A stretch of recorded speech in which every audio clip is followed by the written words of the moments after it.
Namaste. Varahi Navaratri as well as Ashada Masam, Shravana Masam, Fridays. Kindly chant this given line from Lalita Sahasranamam to defeat and subjugate enemies and to overcome all obstacles in life.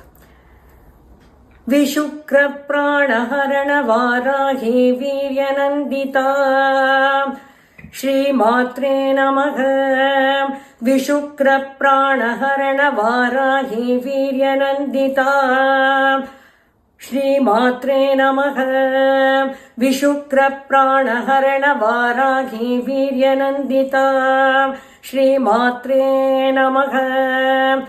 Vishukra Pranaharana Varahi Viryanandita Shri Matre Namaha. The Divine Mother, Supreme Mother, will protect all of us, will see that we are happy and overcome